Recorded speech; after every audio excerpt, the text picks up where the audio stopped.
You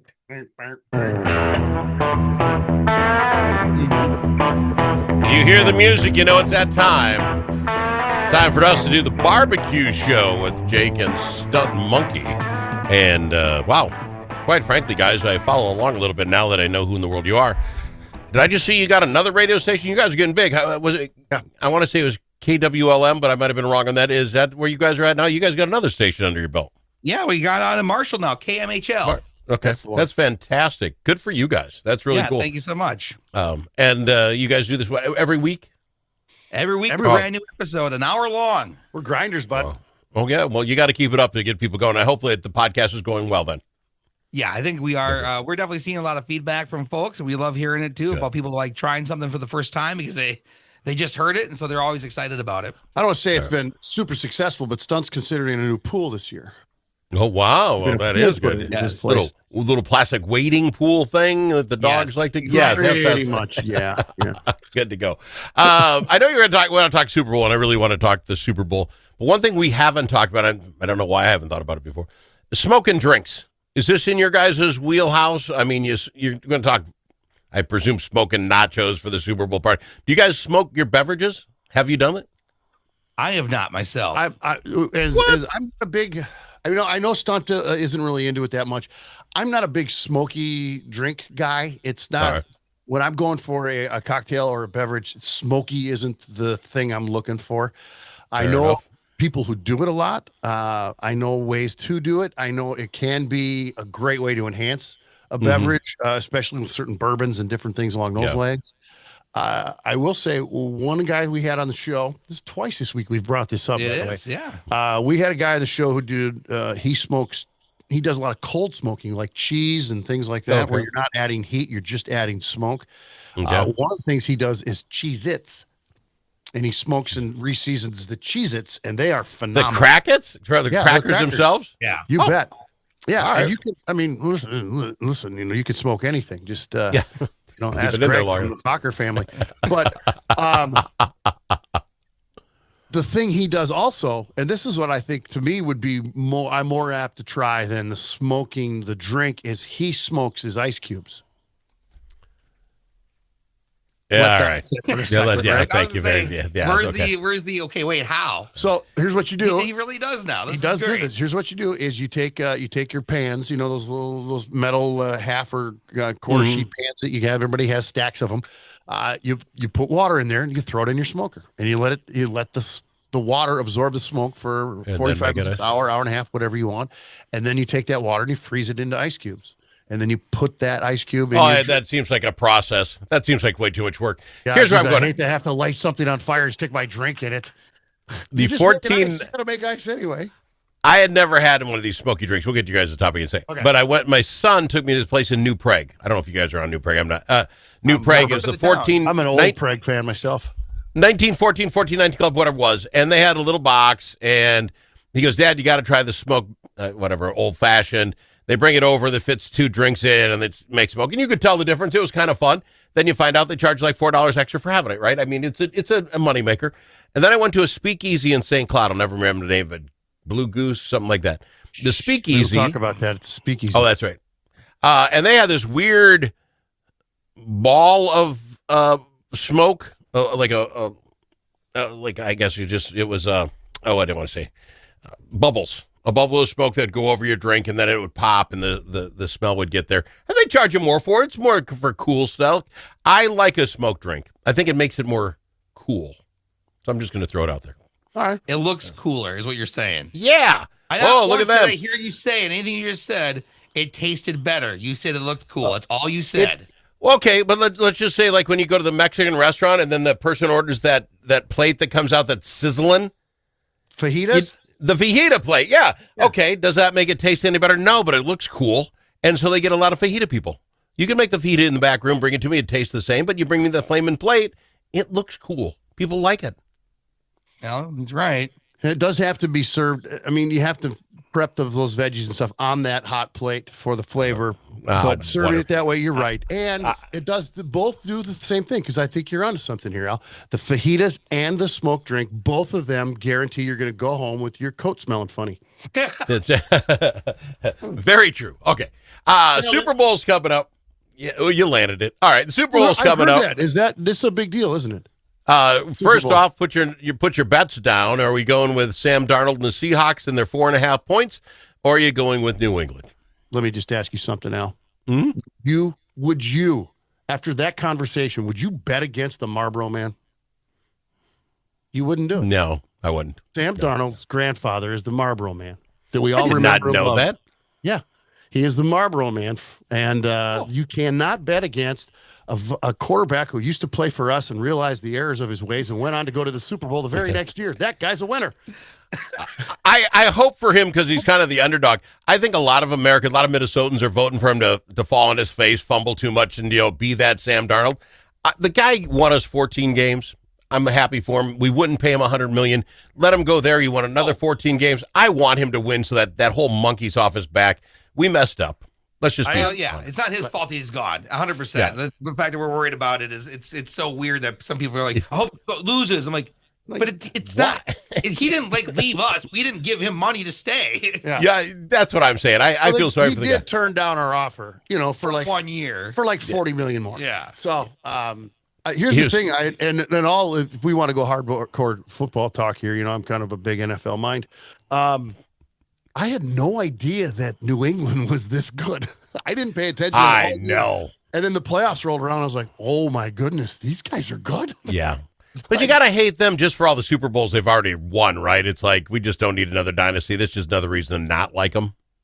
While I do agree with that sentiment, I would remind you that all you have to do is stop them. Well, yeah, nobody has. Yeah. If you don't like the dynasty, go beat them. And quit your complaining. This is football. Didn't complain. I had to pick a reason why I like the team I like. I don't like that guy because they win too much. Al, get out there and hit somebody. All right, Stunt, who you're going with? I'm in a mood. You got a corner in him today. I don't know what's going on. I guess I don't want the Patriots to win either. I think it's just I don't want the East Coast to win, so I'm gonna go with Seahawks as well. I also just don't care, so I'm hoping for the food to come out right. All right, fair enough. And talking about the Final food, score 7-7. Oh yeah, for no particular reason. For no particular reason at all, but as long as everything ends in sevens, I'm a happy camper this weekend. all right, fair enough. Go on. I'm sorry. You want to talk barbecue or something? We could do that if we can. I presume It's our fault that we're the not. standard fare. Can you do the ribs on the grill? You got to have yourself maybe a brisket if you got the whole day to get it ready. Some chicken wings. What are you guys putting on the grill for the Super Bowl? That is the right question. This is definitely in my house anyway, a more finger food, think snacky all day long. We're going to have smoked queso. We're going to have smoked wings. And then also, I didn't tell Jake yet, but we got some pork lollipops at the house that you should stop by for, because I think I'm going to smoke those things up this weekend as well. On your smoker, what's it take to make it right with the wings? Again, not open. What do you got to do? What do you got to do?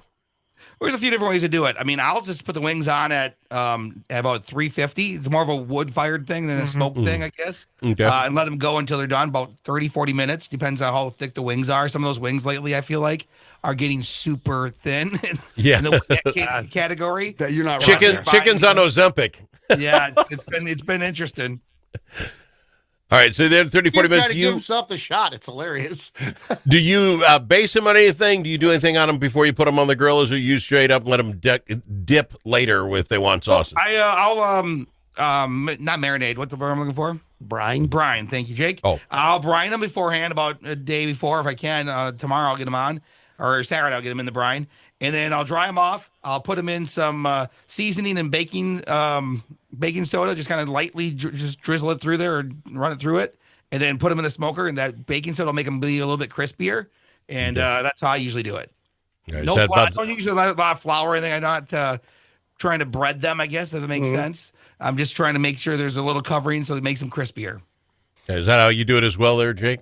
I do mine on the flat top, and my puzzled look is because, did you mean to say baking powder? What'd I say? Baking soda. Oh, yeah, baking powder. Whatever. Baking powder makes them crispy. I know what the can looks like. I don't know what it says. Yeah, just grab the right That's one. a reading. It's a pain. I may similar brine them for a little while, add some seasoning, and then I like to do them on the flat top as opposed to the smoker, just because I like them a little crispier.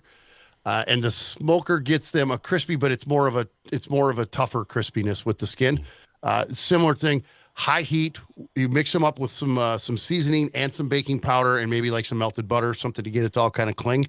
Okay. Really high heat and flash them to get them nice and crispy. And then cover them up at a lower heat, let them go for, 10, 12, 15 minutes until they get cooked.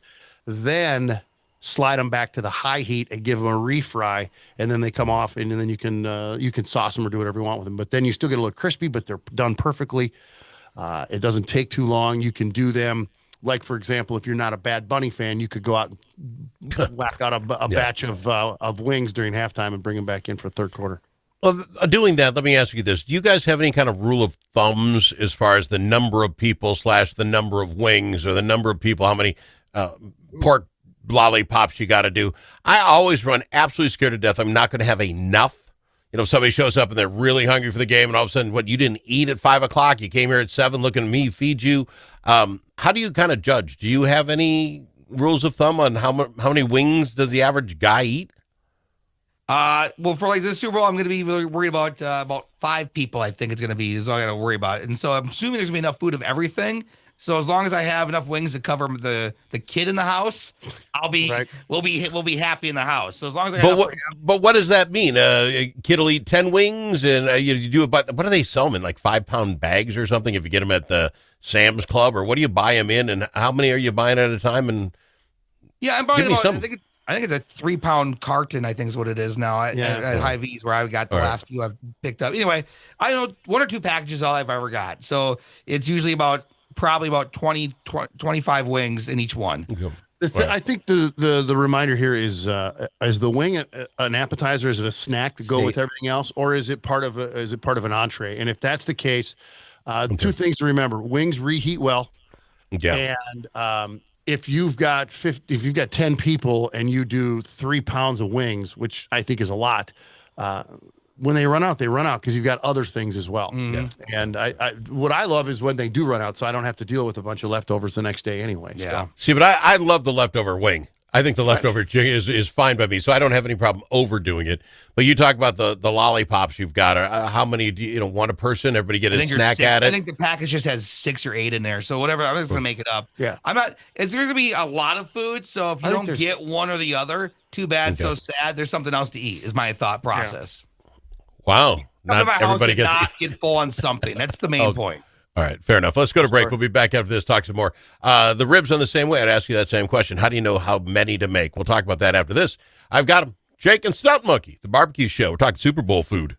If it's your turn to host a game, Grandpa's Barbecue suggests you try something different. Put out the perfect barbecue flavor of Grandpa's Barbecue. Add it to your ribs, dip the meatballs, or drench your wings in the original flavor of Grandpa's Barbecue. It isn't too hot or spicy, fruity or smoky or whatever. Grandpa's Barbecue. Available in select stores and online at grandpasbarbecueshop.com. You know that car sound that sounds like a cricket playing a banjo? Jay's can fix that.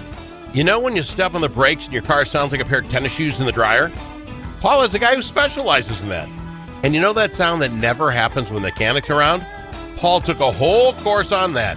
If you own a car, you need to know Paul. Paul owns Jay's Auto Shop, 202 North Main Street, Blue Earth, 525-1052, 525-1052.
nice to know a guy that knows a guy. Al Travis. I know the guys from the barbecue show, Jake and Stunt Monkey, talking all things Super Bowl barbecue. I know it's all cliche as all get out, the whole, making ribs.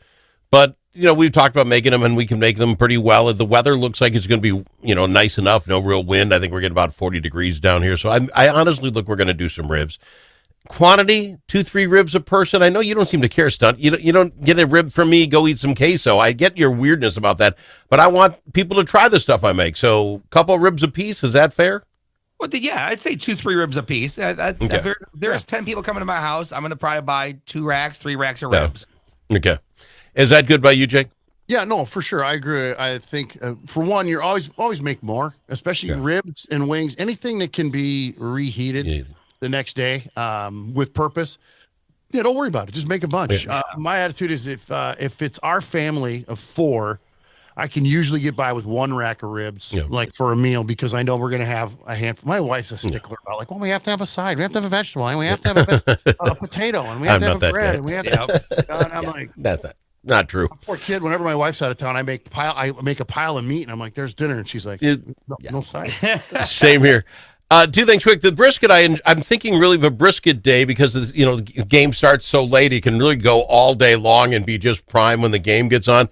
Is this a good time to do a brisket? Again, the weather's going to be relatively nice, but that's an all day deal. Do you guys do anything that large for a Super Bowl or a party, this kind of thing? I have not, just because it is large. And again, I think this is, to me, more of a finger food. Come as you go, grab what you want, and kind of just feed through the line and go back and sit down. Not a meal. I think a brisket is going to be more of a meal. My take in most of the Super Bowl parties and events that I've always been a part of, if you're going to do something big or heavy, it's typically a chili, something that doesn't require a lot of effort, a lot of watching. Here's the other thing. Now, the Super Bowl is synonymous with beer, and what I mean by that is don't bust your hump doing a brisket when everybody's going to be 3/4 of the way in by the time they start eating it, because it's just wasted. I don't want to say it's wasted on them, but if that's the thing you want to do, I just wouldn't mess with it. Wait for some. Requires. I would rather be in the garage telling stories and gambling and slap each other on the back and that kind of thing. Brisket deserves to be a star, and when you win it during Super Bowl, it's not really a star. Yeah, the Marble Man grandson is a star. You brought up the queso, the dip thing. Is that you make it all, you get it all done, then you just slide it on the grill and let it the smoker and just let it sit there for 10-15 minutes to get that smoke on the top? How do you do your? Oh, you don't look at me like that. I'm asking. This is a question, Joe. I was looking at him. Oh my God! Hey, you're the one who insisted on the damn cameras. Come on, Al. That's on me. All right. So why the look? What is that a bad question for? I'm not gonna just mix a queso together and throw it on for a little smoke. I'm putting all the shredded cheese, a block of Velveeta or whatever. I actually have some queso melting cheese is what it's called, something like that we use. Then the Rotel, I put that all in the pan, mix it up, and then I have it all melt in the smoker right from the start. So it's in the smoker for a good 45 to an hour for sure. And then I usually let it sit out there. I'll go out and dish up bowls for anybody who wants some as we go. Oh wow, is that the same for you, Jake? Or whatever else. So yeah, no, you want that in the smoke the whole time to let it really absorb and take in as much smoke as it can. With the queso, the smoke really adds something to it that sets it apart from just a standard queso. So you want as much smoke as possible. Yeah. Well, I am sorry for the worst question of all time, but I'm glad I asked, because I'd be out there baking the queso, getting it all done, then racing it out there for 10 minutes to get a little smoke on it. I'm glad I asked. No such thing as a dumb question, okay, Stunt? I don't think I said anything. Yeah. I get bored on my face. Like, I got him, Jake and Stunt Monkey, the barbecue show. You guys got another radio station. Where do we pick up the barbecue show if we wanted to watch some of this fun? Absolutely. You're always hear us every weekend on KPOE, KRW, KFOW, KSUM, and brand new Marshall KMHL. Or find us on your favorite podcast platform. We podcast every episode. All right. The BBQ show. Appreciate you guys a ton. We'll do it again in a couple weeks. Fair enough? Thanks, Al. Jake, Stunt Monkey, and the barbecue show.